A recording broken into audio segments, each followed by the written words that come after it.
You're listening to the Scandalous Beauty Podcast, a makeup and beauty show hosted by Erin Bainham. Hey guys, welcome back to the show. Today we have part 2 of the explosive interview with makeup artist Billy Brasfield, who's done everybody. I mean, he did Lauren and Missy and Mariah and Destiny's Child and Dolly Parton and the Dixie Chicks and Pink and more. I mean, all of LaFace, TLC. I mean, he's done everybody, and he's absolutely my makeup idol. And I'm going on and on about him. But today we're going to talk about a lot. But before we get to today, let's do a quick recap of a piece of last week's episode. It takes a village, honey. It's, you know, when you're a makeup artist, that's the other huge lesson for a makeup artist. It's not all about the makeup. You're never going to be successful if that's what you think. Sometimes it's about the hair, and that's what it's supposed to be about. And a really good makeup artist is able to recognize that. So today's episode is going to be probably like a little controversial, but there are things that Billy says that definitely needed to be said. It's about time that we talked about them. Oh. Also, I'm excited to say that Billy has agreed to come back on the show to do a follow-up episode. So if you have any questions for him, any comments, anything like that, you can send me an email at erin@scandalousbeautyonline.com. You can DM me on Instagram or Twitter, or you can leave a voicemail on the homepage of my website, and we will read your question on the show itself. He said nothing is excluded. He is willing to talk about anything. So let's take advantage. Lastly, in your show notes, which you can find on my website and in your podcast player that you're listening to or watching on if you're on YouTube, there are a ton of links. It's going to reference the videos that Billy's talked about and his makeup class and all kinds of links, all kinds of resources, his brushes and everything. So scandalousbeautyonline.com/podcast/BillyB or right in your podcast player. And I wanted to preface this episode by saying we talk a lot here, and it's a very candid conversation. And again, it feels like I'm talking to a friend. I'm talking to my homie. And, you know, we're at a point right now where makeup is, I mean, pretty much everything is fair game on social media. People are doing the craziest things, from squiggly eyebrows to putting on foundation with, you know, their boyfriend's testicles or game controllers or, you know, like ridiculous things just for the likes or the wow factor. And it's a lot. And we're going to talk about that in this episode. But Billy comes from a time when high glamour and beauty and all that was sacred, and it was not easy to achieve. And you paid top artists to give you that look and to put you in magazines and things. So it is really difficult. And even for me, I'm not, you know, I mean, that what I'm saying is it's really even hard for me to see a lot of the looks in my timeline that are like super full coverage makeup and then huge lashes and then drag queen style highlight and contour and then shimmer all over the place, especially that shimmer down the nose. All of that stuff is a lot. Like it's a lot. And I understand, you know, acknowledging creative freedom. I think it's dope to play around. I think it's dope to experiment, like have fun, you know, just enjoy yourself. But all I'm saying is if you are a makeup artist and only if you plan to do makeup professionally, I think it's important to stretch your ability to do everything and make sure that you can still execute flawless looks that don't look like I'm wearing makeup. Look at me, look at me, look at me. And, you know, here's the thing. What if you get that call one day that Michelle Obama needs her makeup done? Or what if Oprah wants her makeup done? Or Gabrielle Union or Lala or Rihanna or whomever. It's just very, right now, while there are still so many looks that are beautiful and graceful and lovely and everyday and all that, it just needs to be said that you don't have to do everything at the same damn time. You don't have to throw on everything at the same damn time. Again, play, have fun, experiment, but make sure you can do a little bit of both, and don't rely on those looks, with a whole lot of makeup, excessive looks, to build your portfolio and show what you can do and play on other people. Like, you need to be able to go out and do makeup on the 80-year-old white woman or the 16-year-old, black girl that's doing her sweet 16, or the Middle Eastern woman that is going to a wedding or whatever. There's so many different occasions and skin tones and skin types, and it's just a broad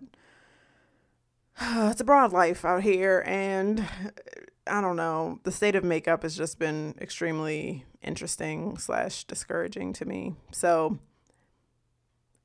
we're going to talk about it in the episode. I was just letting y'all know. Okay, let's dive in.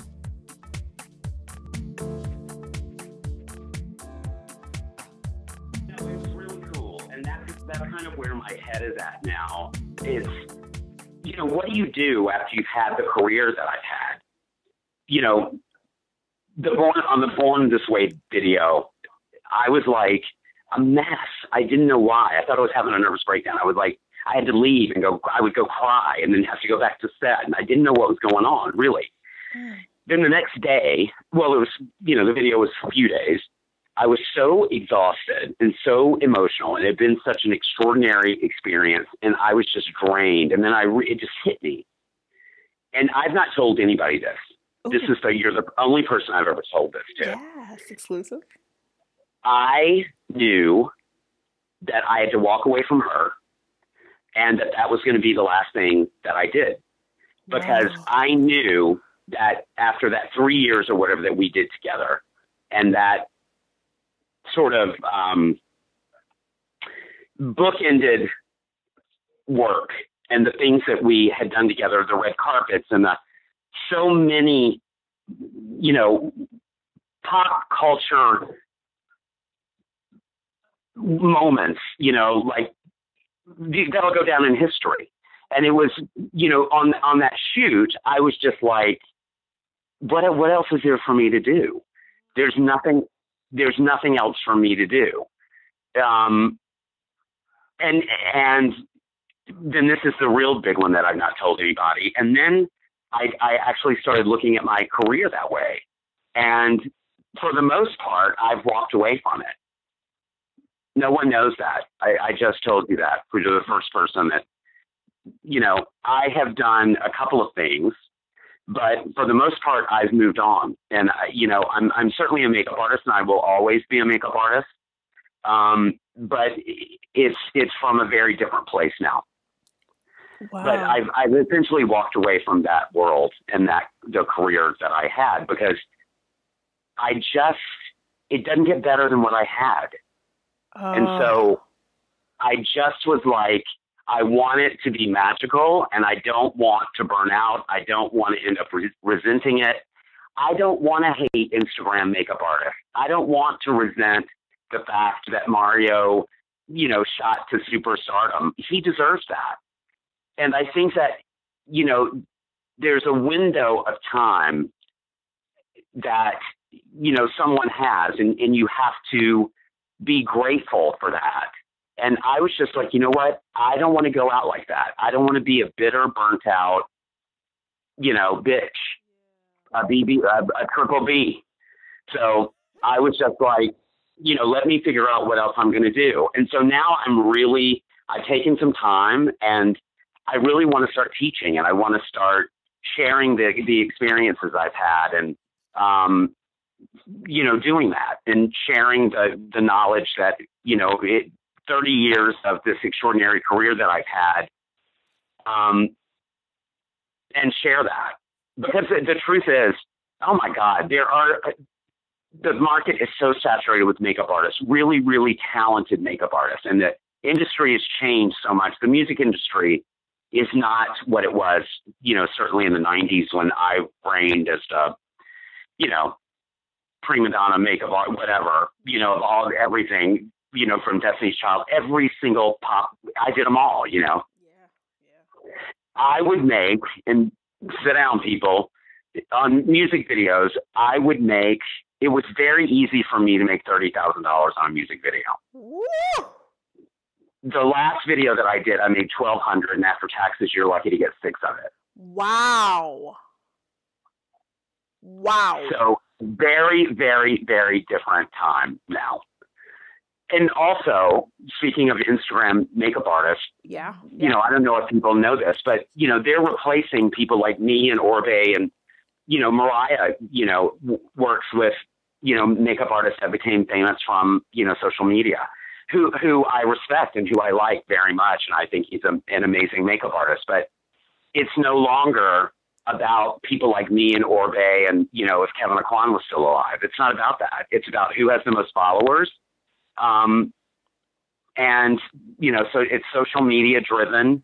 And certainly there's talent there in most cases, not in all. Yeah. But it was just territory I don't want to navigate. Yeah. Yeah. Ooh, yeah. Yeah. So yeah, I have completely redirected everything. The last music video that I did was Hands to Myself for Selena Gomez, and it was very special circumstances, tragic and sad, but you know, bittersweet in a way. Her makeup artist, Jake Bailey, was also one of my assistants. And very sadly, he took his own life. And see, they were very good friends. They were much more than makeup artist and client. And, you know, it was huge tragic. I was very, very sad. And, you know, I can't even imagine what Selena was going through, but I had never met her and she didn't know who I was. My agent called me and said, you know, I got a call because I was already not working. I had already chosen to walk away. This is how far this goes back, that you didn't even know, nobody knows. And I was taking time off. And, you know, my agent called me and said, you know, I don't know if this will bring you out of your like whatever you're going through, but, you know, Selena Gomez, you know, we have the opportunity to do this video. And I thought, yeah, you know, for those of you listening that believe in God or, you know, whatever you believe in, I just was like, this is Jake. This is so weird for me to get this call. You know, she could call anybody, and it was just so bizarre that Jake had been my assistant. I just thought that it was magical in a way. And so I was like, hell, you know, yes, I'll do it. I'm very excited to do it. Then the strangest thing happened. I said to my agent, I think it's really important that we let Selena know before I get there that Jake meant a lot to me too, and that he was my friend and that he used to assist me. And my agent talked to her management, and her management said, absolutely fucking not. Don't say one word about it. So it was very, very, very weird, if you can imagine that. So I had to go to that job and act like I knew nothing about him, nothing about that, like that I was completely indifferent to what she was going through. It made it very awkward. And, you know, it turned out to be a really beautiful video, but it was one of the worst. It was one of the most difficult things, worst jobs I've ever done. Like I wanted to quit. I was miserable. It was awful. And it wasn't Selena. I like her. I would work with her again. But it was just such a tragic, horrible thing. And that's part of like the ugly of the beauty business is who the hell do you think you are telling me that I can't say to another human being how sorry I am for your loss? I share with you that loss. Who the fuck do you think you are? That was another reason that I had to walk away, because of just the bullshit politics that goes along with what I did and what I do. And I couldn't play the game anymore. I was just like, fuck that. That is so ridiculous. It's inhuman. It's not normal. It's not normal. Wow. And when you're in the business that I'm in, you have to think long and hard about, this is really good advice, people, if you're listening. You have to think really long and hard of what you're willing to accept as your normal. It's your choice what your normal is. And what we deal with in this industry and in Hollywood and in the music industry It's a very unrealistic, everything. Everything is unrealistic. And it's really important, like, as you navigate your career, no matter what you do, even if you're doing bridal, it doesn't matter where you are, what region you are, what level of makeup artist. An artist is an artist, but it's really important that you be authentic in who you are, and, you know, you decide what your normal is. Don't let somebody do that for you. Oh my gosh. So that was a real pivotal point for me. It was devastating. It was really, I can't even explain how difficult it was. I just felt it was just so unnatural. It was just so bizarre because she was hurting so much. Yeah. And just me being there those 2 days for however many hours we shot that video, all it was a minute by minute reminder that her best friend was dead. Yeah. That's ugh. No matter how beat she was, it doesn't matter that I contoured her down, that she's, you know, I'm very proud of the way she looks in that. I think that she looks really beautiful. It's certainly with what everybody was dealing through, and as difficult as the job was, it's a miracle that she looked like that, because I was hating every minute of it. Wow. And, yeah, I'm really proud of that. But that's the last, you know, unless a miracle happens, that'll be the last music video I ever do. Wow. Yeah. For one thing, I ain't doing it for free. Unless you're Dolly, Cher, not even Madonna, Dolly or Cher. Okay, I'll do it for free. I've already done 2 Dolly videos, but I've never worked with Cher. But there are very few people that would change my mind. That is wow. Okay. Oh man, you said so many things. So, okay, so let's talk on this, like, Instagram, like, makeup artist thing. So I am wondering, just, I guess it's my own, I don't know, looking at Instagram and scrolling through, and sometimes I just personally feel like everybody wants to be a makeup artist. That's all well and good. But I guess the way that they are branding themselves by doing all of the things on their faces and on their clients' faces. What do you say to the person that's doing all that, and then they want to be makeup artists full time and do celebrities and things like that? Well, this is all right. Now we'll just get real. You know, let's just spill the tea, okay? Oh, let's do it.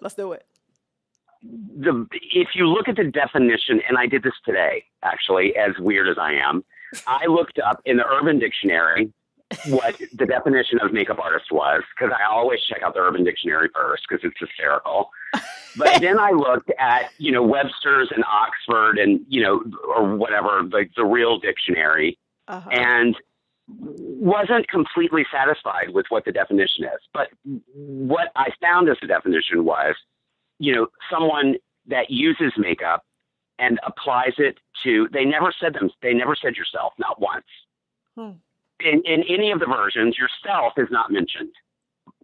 So with that being said, without me being a hater, that ain't a makeup artist. I didn't say it. Don't hate me. Hate the facts. You know, I'm just telling you the truth, and the truth hurts. It ain't a makeup artist, according to the damn dictionary, and that's including the urban one.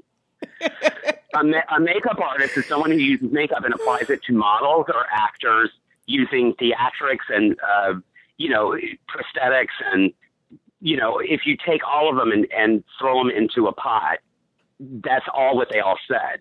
Never once did someone mention being really good at doing makeup on yourself. What that is someone who's really good at doing makeup on themselves. That's what that is. It doesn't make you a makeup artist. Being a makeup artist is so many other things than just doing makeup. People have no idea. It's you can't teach someone taste, darling. You can't learn that. I don't care where you go. Mud don't teach it. Joe Blasco don't teach it. I don't teach it. You ain't gonna learn it at the makeup show. You can't learn taste and you can't learn style. That is God-given. What you can learn is how to fucking bake and how to do all that shit that only happens on Instagram. That, by the way, does not translate to the street or a runway or anywhere else unless you want to look like a hot fucking mess, because you can't walk around with you filtered all the damn time. So now that I'll step off my box, with that being said, there are many, many extraordinarily talented people that, you know, happen to be considered Instagram makeup artists. Some of my favorites, you ask? I think you asked that. Didn't you ask that? No, but go ahead. Jordan Liberty is at the top of the list. Okay. There are many. You know, Jordan Liberty does makeup on models. He happens to have this, you know, prominent place in social media, but I do not consider him an Instagram makeup artist at all. I think he is really, really talented, and I think that he is smart enough to understand what it is to be a makeup artist. And, you know, I don't want to mention names on the hate side, but, you know, a couple of them, you know, are stars and, you know, whatever, read between the lines people, you know, and have great success, but all the drama that goes along with it. And it's just a gigantic, hot drag, steaming pile of drama. You know, and I'm just not interested. It's just, I'm not interested. And I get why they're famous. I understand it, because people, it's like a car wreck. Everybody's going to look at the car wreck, right? Yeah, I said it. Yeah. You know, the more tragic and scary it is, the more interesting it is for people. So I understand that, but it doesn't make you a makeup artist. It makes you a spectacle. It makes you whatever. Do you know what I mean? But, you know, I look at, if I see, you know, I'm so worn out with the makeup, that makeup look. Yeah. That it's not what being a makeup artist is. It just, and I don't know how to explain that. Being a makeup artist, it's not about how much makeup you use. It's about what you know how to do with what you've got.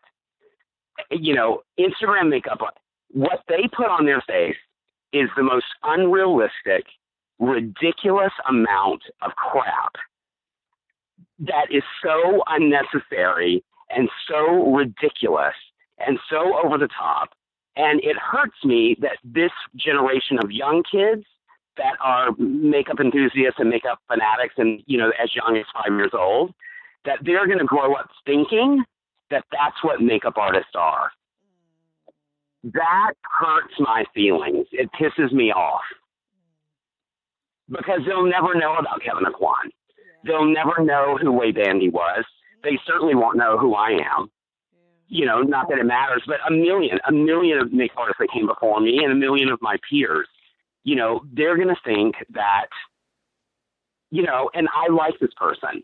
I do. I like Manny. I know him personally. I consider him a friend, and I think he considers me a friend. And I also think that he doesn't consider himself a makeup artist. That's why I feel comfortable saying this and not sounding like a hater. But, you know, kids, his fans, and there are millions, that's what they think makeup artists do. And that look and whatever. And it has nothing to do with what fashion is.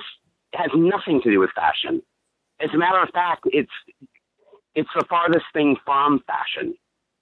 Oof.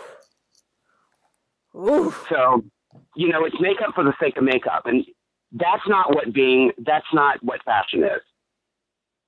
You know? So, you know, when you have the background that I have, you have a very passionate point of view. So, again, you know, don't hate me, hate the truth. That is so real, because I mean, I love that you say that, because I'm like, does anybody want skin to look like skin anymore? Do we even care? No. But what are you talking about, skin? We don't have pores. I don't know what you're talking about. I mean, you know what I mean? It's like, you know, And I probably am one of the more liberal ones in terms of my peers and what, people on my level, not my level, I don't mean it like that to sound pretentious, but people that have the experience and the life experience that I've had, and people that do editorial makeup and do real red carpet and, on stars and in HD and all that kind of stuff. Listen, I would have 5 gazillion followers too if everything I ever did it for the last 30 years was through a filter. Hell yeah. Everybody would know who I was. But unfortunately, Gaga's lash lifted. It's real, what I do. in real time, in the real world, on real people, and things that really matter. Mm. The bad thing is this phenomenon, and it's fascinating. I enjoy it. I'm part of it. You know what I mean? Huda, let me just get to Huda. Yes, please. Let me tell you who started my first Facebook page. Huda. No way. Yes, she did. Huda has been my friend and a fan of mine since even before you knew who I was. Wow. A young blogger. She's from Tennessee, and was my biggest fan. Still is. I went to Dubai to promote the palette that I did with Galani Cosmetics. I went to her studio. She didn't pay me. I didn't pay her. Nobody got paid. She was excited to do it, and I was excited to get on a plane and go see her. Wow. It's not part of that whole gross money-making machine that all of it's driven by. And what people don't understand about it. Corporations have bought into it. Everybody, listen, they're getting paid, honey. They're cleaning up the Instagram phenoms. Mm-hmm. And good for them, because it ain't going to last. Yep. They better save it and put it in the bank. Ooh. Mm. Because at the end of the day, I have to believe that people that really, it's about the craft and the art of makeup will prevail. I just have to believe that. Please, if there's a God, I'm outside looking at the stars right now. In my lifetime, I don't know that it will come full circle back.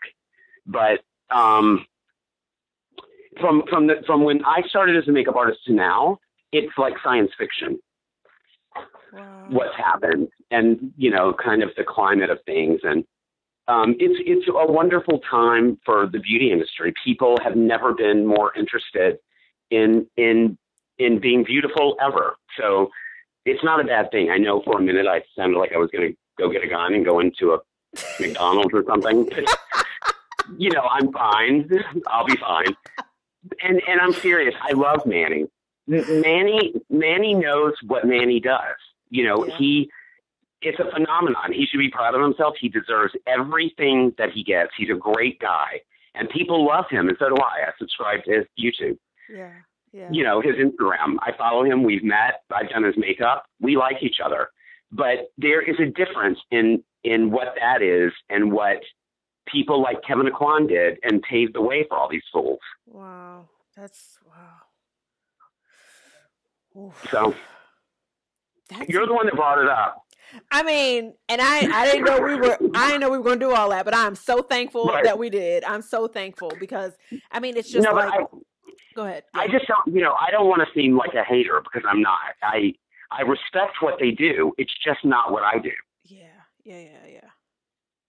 And, it just has gotten lost in translation, in terms of what people think is real and what people think is not real. Support for the Scandalous Beauty Podcast is brought to you today by Ecosia. They are the ethical way to search and browse on the internet. They use their profits to plant trees and to regenerate deforested land around the world. So instead of going through those typical search engines that you might use, you search the web with Ecosia. And that search engine revenue that they generate from ads goes directly to planting trees. They've created a special URL just for the Scandalous Beauty community to plant trees together. So check them out at ecosia.co/beauty to plant your first tree today. You can find direct links right in the show notes or on my website, scandalousbeautyonline.com. you know, if you look at, you know, and listen, everything that I've done has not been perfect by any means. It's not supposed to be. It's not. People don't look like that. I'm sorry. Yeah. They don't. They look like nuts. If you really, just for a moment, live in the real world, right, and just check yourself before you look at that stuff. Again, let's go back to the normal thing. Whatever normal is, it's what you allow to be your normal. That will never be my normal. I don't want it to. I don't want women to look like that. I really don't. Women are beautiful. I don't need the same stamped, filtered face on every single person. How boring is that? What a tragic waste of beauty and life and facial features, pores and skin. Why do we even have skin? You never see it. Dolly, I'll shut up now. You get my point, people. Yes, but this is a beautiful thing, and I'm really happy to hear you say this, because you've done the best, you've done the work, like you've put in the time, and there are certain things that, I mean, I'm basic, like I'm nowhere near your level, but I know that I just can't understand why the highlight. Well, okay, I will say this: I understand why people are doing it, I guess, to express themselves on Instagram. Maybe it's just the fun thing to do or something. I don't know. But I'm like, as a woman, your face is already carved in its most beautiful shape. Do we have to always do a full drag highlight and contour all the time? Well, this is what I say. This is, it's funny because I think that I wouldn't say anything I've ever done has gone viral, but it's one of the funniest things I ever did. And people come up to me all the time, and way more people saw it than I thought. But when this all started, the whole contour and highlight thing, I tweeted, in social media, all I said was, contour isn't a trend, people. That's all I said. And people just thought that it was the most hysterical, rebellious thing that anybody could have ever said. Oh. Contour is nothing new. Kim didn't start it. Mario didn't invent it. I'm sorry. It goes back, hundreds and hundreds of years, and far better, with far better results than what it is now. And listen, you don't need shit brown on your face to be contoured. As a matter of fact, that's the last thing you need. And it just cracks me up that these manufacturers, I was a global makeup consultant for L'Oreal Paris for like 4 years. Yeah. And what worked on all of that stuff, I had resigned before all of it came out, but I worked on all of that for them. And what's in the market and what people really expect, your mom, my mom, your sister, people that aren't us, that aren't, kind of makeup enthusiasts, or people that, follow fashion, or, they're real people living in their real lives, going, taking their kids to school, going to the grocery store, washing damn clothes, and, working their asses off. And I'll go into a damn fast food restaurant, and it looks like some person wiped their ass and then scratched their face, and that's what their contour is, if you know what I'm saying. And I just want to say, I am so sorry for you. If you'll step behind that counter for 1 second, I will fix that for you.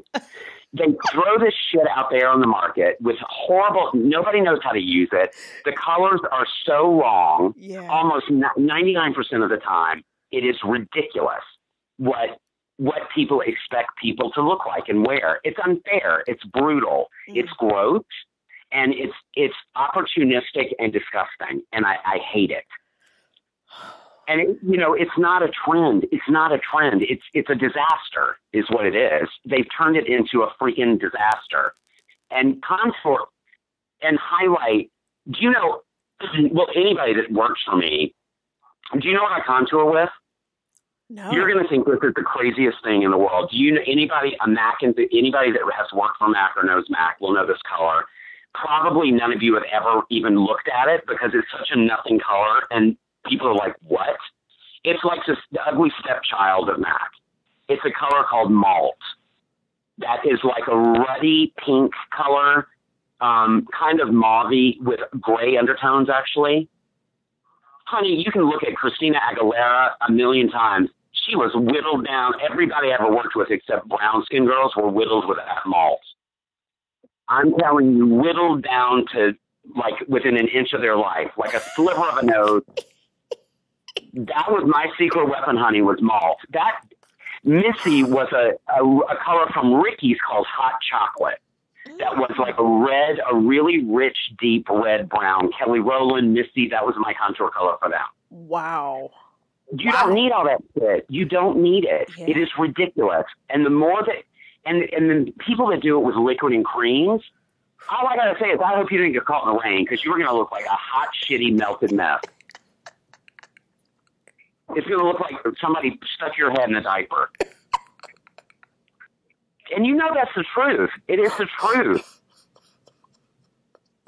And it looks magical. And the other thing that pisses me off, and then I'll shut up because nobody wants to hear somebody just hating on here. No, yes we do. But, yes we do. Okay, we're loving it. But because I'm happy to do it. No, but this is the other thing that really is a disservice for all females. A minute ago, you said something about the phenomenon of it and what it is, why people bought into it and why people want to do it and what really fed this phenomenon of this Instagram makeup look. Mm-hmm. And the very, very solemn, very sad truth is because no one wants to be who they are. Oh, jeez. Oh. That's the truth. And what message that sends to young girls breaks my heart is your skin isn't good enough to see it. Your complexion isn't good enough. Your cheekbones aren't high enough. Your face is too fat. Your nose is too blunt. Your whatever. Yeah. And that this is what it takes to be pretty. That's wrong. And even as a makeup artist and somebody that I love makeup, I love this industry. I love transforming people. It's what I do. But there's a right way and a wrong way. And it's just this took on a life of its own, and it's really ugly. You know, what I think the damage that's done. The other thing is it's way too complicated. Women, listen, I love women, you know, more than anything. I've devoted my life to them. Nothing makes me happier than me helping a woman feel confident about herself. Me telling somebody to put 5,000 things on their face and layer it like this and do it like this and load this spray gun and, you know, spray your face with this and then bake it and then, you know, stick your head in an oven or whatever. And they're a mom and they've got kids and whatever. All that's going to do is make them turn away from makeup and hate it and be terrified of it and not even wear it. Because there's no way that they can process all of that information. It's not fair. That's why I've redirected. I'm not kidding. My goal is to get back to my roots, honey, get right back. I'm in Mississippi. That's where I am. I'm not even at Macy's. I'm going to help the girls down here, below the Mason-Dixon line. Wow. You know, I'm doing consultations. Yeah, I'm back to my roots, working with real women and really helping people sift through the shit. At Home Sweet Home. Home Sweet Home, I'm at my mama's right now. Oh, that's so awesome. Your twin. She's in the other room behaving herself. I said, don't open your mouth for 2 hours. Like, you can't call me. You can't ask me anything. The dogs can't bark. I'm busy. Oh, well, thank you. I'm honored. And no, but I'm enjoying it. I'm telling you, it's been liberating. I'm excited about it. I still have an agent. I have an agent in New York. Everything's the same, but I'm just very, very particular about what I do now and what my normal is going to be. I'm not lowering my, I'm not slumming it anymore. How about that? Love it. Love it. I love it. So I had my due, I did it well. Had an extraordinary career that is still going on. But I just for one am going to end it with some integrity. I hope. Don't quote me on that, people, because I might mess up. They'll be like, listen to this podcast. He said he had integrity. Shit. No, but I'm trying. No, we support everything. And, you know, it's funny because I, just the other day, I was just, you know, playing in makeup, and, I was using that number 4 brush. We need to talk about your brushes. Oh my gosh, we've been on the phone for an hour and a half, and there's like so. I know we always do that. I know. Yeah, and there's just so much. It'll be like that other one. Broken down in. This is the seventh in a series of 20 versions of one conversation that I had with Billy B. In this episode, he talks about Lauryn Hill and whatever. Remember that one time that we did that really like this one? Yes. And it's like 12 parts or something. It's hysterical. It's so many pieces, but it was just, oh my gosh, the best. Anyway, we'll keep it moving. So yes. What do you want to talk about? Yeah, so we need to talk about your brushes, and I know they're still available exclusively on Beautylish. Yes, I've had them on I just did a kind of an interim website. It's Billy B Makeup. It used to be BillyBBeauty.com. Now it's BillyBMakeup.com. I tried to streamline my name and social media so everything connected and people could find me. Gotcha. Because it's all over the place. It's Billy B, Billy Brasfield, Billy B Brasfield, Billy B Beauty, Billy B Makeup. So no one knows my hashtag. No one knows how to find me. So that had been a mission of mine to try and do that. So I launched a website that's just BillyBMakeup.com, and the brushes are available there too. Nice. Okay, great. That is great to know. So they're all still available in like kits. We can buy the complete kit. We can buy. I have like a skin kit. I've even broken it down more probably from when you've seen it. Okay. But a skin kit, like a eye contour, like that kind of thing. It's the same core 13 brushes. Great. And this is what I'll say about it. Literally, I've had that brush line forever. I designed them for me.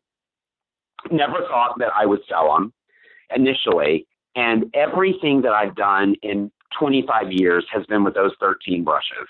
Amazing. And there's nothing, I can't think of a look that you can't do with those 13 brushes. And they're affordable and they make sense. You know, they're not 9 feet long. They fit in your hand. They're easy to pack. I'm not good at selling them. I never have been. I've never been the biggest promoter about it. I rarely mention it in my social media. There's almost nothing about it on my Instagram. I'm terrible about it. But they're really good. And, you know, speaking of YouTubers and people that I respect, Goss, makeup artist, did a review. If you want to learn about my brushes, just go on YouTube and search the review that Goss makeup artist did of my brushes. I couldn't have done it better, and I created the damn things. I mean, yeah, it blew my mind. It was the greatest, most validating thing, because he really is a makeup connoisseur and really knows what he's talking about and tells the truth. And he bought them, mind you. I didn't send them to him. Very nice. They weren't even being shipped internationally at that time, and he bitches about it in the video. It's hysterical. It was a lot for him to get them. But it's the greatest review. You'll have to see it. When we get off the phone, you'll have to watch it. Yeah, it's just adding to my list of things I have to watch. But it made me really, really proud of that accomplishment, and they haven't been revised. They haven't changed a thing since the day they came out, because they're great. They're just what you need. Or I was frustrated. You know, I taught myself again. It comes back to that. And as I was learning and teaching myself about makeup, I was like, there's got to be better than what this is. I don't know how to explain it. Just the brushes that were available didn't make sense to me. They were all too big. They didn't fit in your eye socket. There was nothing for eyeshadow brushes as big as your thumbnail and nothing smaller. They didn't fit in a kit. They were way too long. If it's longer than the number 2 pencil, it's too long. There's a reason that a number 2 pencil is a classic pencil. It's not changed since, before Christ. There's a reason. It never will, because that's what you need and it works. That's the way I explain my brushes. It's like a number 2 pencil. That is the best, I have to say. It ties back into what you said much earlier about like the fact that nobody told you that you couldn't do something. Because I think if people were to see your brushes and they see the size, it's kind of confusing in the beginning. You're like, wait a minute, these are really short. What is that about? But once you Well, and I think that people have told me the truth. Like, they're like, when I first saw them, I thought, what kind of shit is this? You know, like, because really, they're half the length. The handles are half the length. But my entire career, everything about it, Aaron, from my God-given name is William Brasfield, right? Mm-hmm. When I moved to New York, the first few credits, you know, that ran in magazine, Brasfield is my last name, and it's one S. It's Brasfield. And like the first three things, you're so excited. I can't even explain to you how exciting it is to see your name credited next to your work. And it was misspelled. The first, all three times that anything ever came out, it was misspelled. And I was completely devastated by it. And I was like, these dumb people can't spell Brasfield. It makes sense. You would think it's two S's, but it's only one. So I said to my agent at the time, I just want to be Billy B. And they were like, that is the dumbest thing I've ever heard. And I was like, why is it dumb? And they were like, it's ridiculous. People aren't going to take you seriously. They're not going to respect you. It sounds like a child. It's too juvenile. It's too, you know, like Madonna, like one name. It's like, you know, it's just not going to work. And I was like, I don't care. I'm going to take that risk. And you know what? It's the greatest thing I ever did. Billy B has served me well. I have not ever had one regret about it. And, you know, that's just the way I've always been, is I followed my gut. That's all I've got is my instinct. I'm uneducated. I barely finished high school. I mean, I graduated high school. I probably shouldn't have. You know, quit college, you know, went to a junior college and was failing. And, you know, I'm uneducated. It's, you know, everything that I do comes from a place of common sense and trial and error. And it has served me well, and it will serve you well. It will serve anyone well. You have to trust yourself. That it's hard to do. It takes a lifetime to get there, because I think that all of us, it's just human nature to be insecure and to doubt yourself.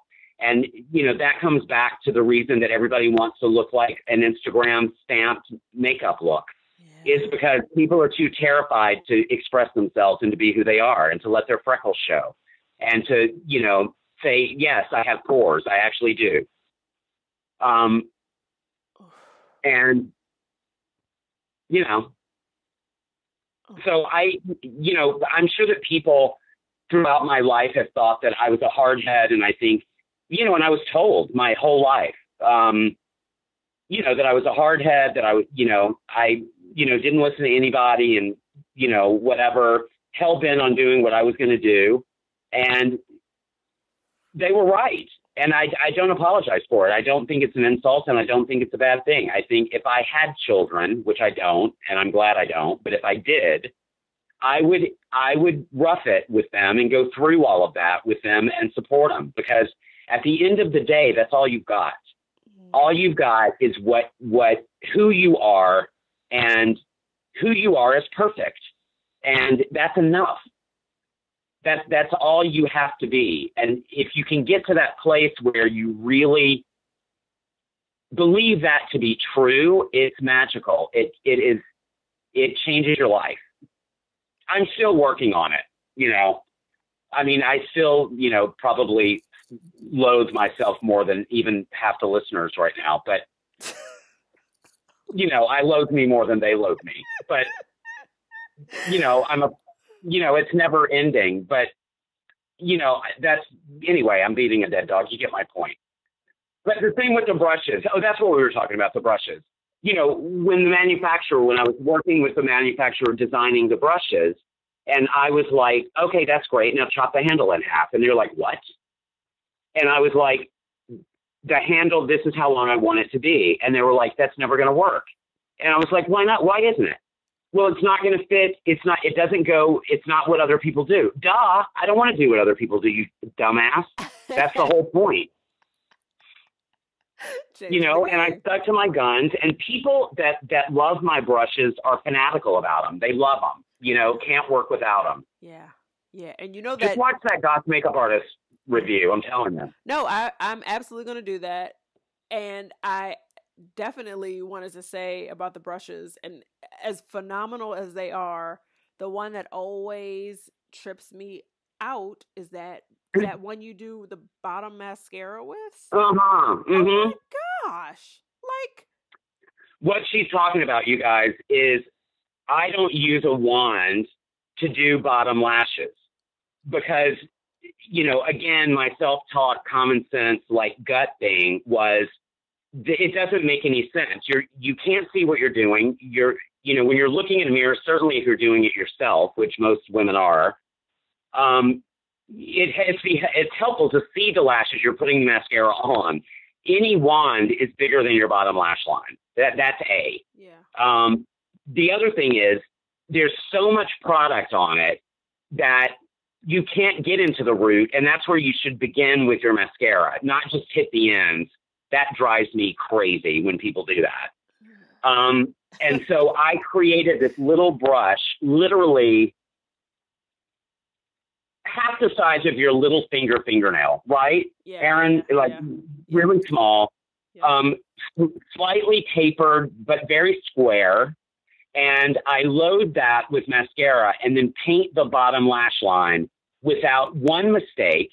It never gets on the skin, and loaded perfect lashes every time. And that is my secret weapon. And it's not that you could use a lip brush to do it. You don't even have to buy my damn brush, people. Go use your lip brush. But that's what I was saying earlier on 2 hours ago when we first started talking, was that, I've always thought outside of the box, whether it was Missy's makeup, when I was shopping for makeup, what color powder I was using, whether an eyeshadow could be a lip color. By the way, a satin eyeshadow will make a thick matte lip. Ooh. I've done it for years. So, the way that I do lashes, all of that is very not normal. It's not what people do. I use only black liquid glue. All glue is liquid, dingbat. That's not what I meant. It's, liquid glue, just a duo, just in the tube, right? Yeah. But I always would use that like liquid liner.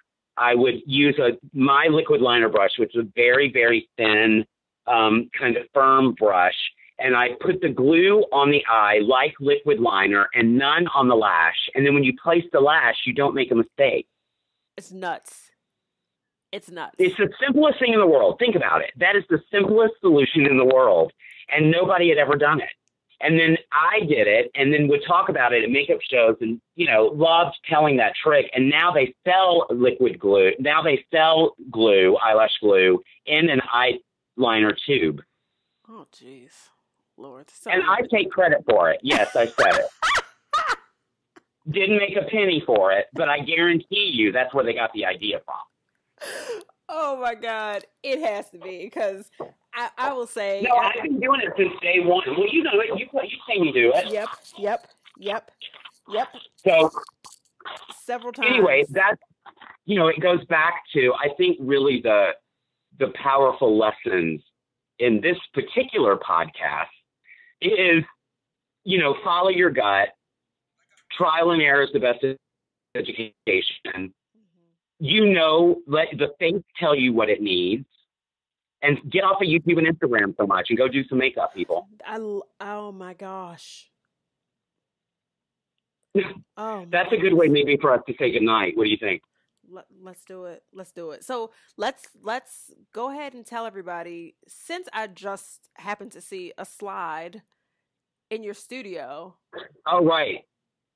How can people get lessons from you and learn from you? Where can we find you? Well, this is what I'm not finished with it yet, but what I really want to do is, people have always reached out to me. Right now, there's a message on Instagram, a really nice guy that is in beauty school in California, who really, really wants to, intern with me or like assist me or whatever.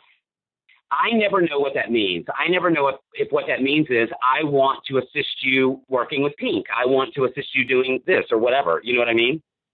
Okay. What I want to do is have real quality time, authentic, present time with people to answer whatever it is, whatever question they have. And then however long that takes is how long we will work on it for them to get to tackle what it is that they're fearful of, or what the block is. Or, for me, I'm trying to think, there were a lot of things that I was terrified of, when I started as a makeup artist. Probably, doing lashes initially. You go through periods of, being terrified of, wanting to do something and wanting to really be able to, where you really know that you've got it, where you don't have to think about it. It just ends up happening and it's perfect every time. That takes a while. And a lot of it is just, gaining self-confidence and really deprogramming and forgetting about what you learned in beauty school and forgetting about the bullshit stuff and all the rules that people have told you, and really getting down to the core of your craft and the art of what you do and expressing yourself and what's important, and learning by teaching yourself. So, and I just want to be a catalyst in that, So basically you asked me what I want to do. My dream is that whether it's one-on-one or groups of 5 or groups of 10 or groups of 20, that to do essentially makeup retreats where people come here to this creative space that I've done, which is a 5,000 square foot kind of magical place. It has a slide, it has a life-size cow and a, gigantic Statue of Liberty. It's like a little playground. Furniture, it's just a creative space. I'm going to have a potter is going to be there. Artists are going to be there painting, glass blower. I just wanted to have like this place where people express themselves and can be exactly who they are, and that be celebrated and everybody learn from each other. And so, it's just something that I'm working on. It's a dream that I have of people being able to come here and spend time with me and just let me teach them what I took 30 years to learn. Okay. So a 5,000 square foot space, for a makeup sanctuary is ridiculous. Yeah, it's like a 100-year-old building, and it's like a New York City loft. It's on the second floor of this, building in Aberdeen, Mississippi, which is my hometown of 5,000, with a main street that is a whopping 2 blocks long. Wow. And that can be yours for a very reasonable price. No, I'm kidding. But, and also, taking it on the road. Like I told you, I went to Fort Worth and did that thing. That's really where it's at for me right now. That's what I want to do.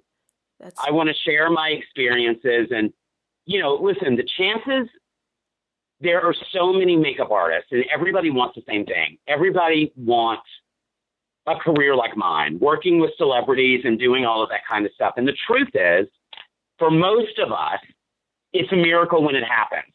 And for most people, it won't. And so what I want to do is help people understand that if it doesn't matter. That's not defining you as a makeup artist. It doesn't define your success. You define your success. No one can tell you what success is except for you. It is like a fingerprint, and it's unique to you, and don't ever compare your success to mine. It's not fair. It's not fair to anybody. Yeah. So, just to, kind of demystify, what it is. And I think that, whatever market, listen, where you're in Maryland. Yes. If you look out your window, you're going to see stars. Whoever's listening, if you look out your window, you're going to see stars. And I am too, and we're all in different places. And that's because stars are everywhere. You don't have to be in New York City with an agent and a makeup artist to be a star. You can be a star exactly where you are. And that's what I want to help people own that. I'm nodding. You can't see it, but I'm nodding. Nodding off? Are you falling asleep? I'm just kidding. Anyway, I've enjoyed it. I hope I didn't wear everybody out too much. Oh my gosh, this was just absolutely magical. absolutely magical. I cannot thank you enough for taking the time to talk. No, it's my pleasure. It really is my pleasure. I'm not just saying that. I respect what you do. I always have, and it is my pleasure. Oh, thank you, Billy B. So much. I love you. Oh my God. And I'll talk to you soon. Yes, please. Okay. Please. Bye, everybody. Bye-bye. Was that an awesome episode or what? I lived for that. I just love that conversation so much. And I know that we didn't chat about makeup products, and I'm pretty sure there will be questions about what we talked about today. So if you want to leave me a voicemail, you can do that on scandalousbeautyonline.com. It's at the bottom of the homepage, or you can shoot me an email or a DM, Instagram @scandalousbeauty, email Aaron@scandalousbeautyonline.com. All that information is in the show notes. Also, next week, I want to give you a little preview of what is coming up. We have an Emmy award-winning, an Oscar award-winning makeup artist, Johnny Caglione, who is going to talk to us about doing special effects for huge blockbuster movies like Dick Tracy and The Dark Knight. Here's a preview. When I did Heath in The Dark Knight, doing the Joker makeup, we tried to make it look different for different things. It was blurry when he sleeps in his makeup for 2 or 3 weeks at a time, the character, and so on and so forth. And but after a while, that movie took like 6 months to shoot. So every day I would do it. It got faster and faster because you've rehearsed it so many times, and so it can almost become like, okay, it's like, kind of painting the side of a building after a while. You just kind of know, and the actor knows what's going to happen. All right, guys, thank you so much for listening. I'm excited to get to the next episode next week. I'd love if you would share this podcast episode or the entire podcast with your tribe or with a particular person that needs to hear it, or you think would have some fun on their commute, or a person that's stuck at work and their job sucks and they just want some entertainment. I know I love my job, but I like to listen to podcasts during the day. So if you could share it, word of mouth is just the best form of advertisement there is. So that would be remarkable.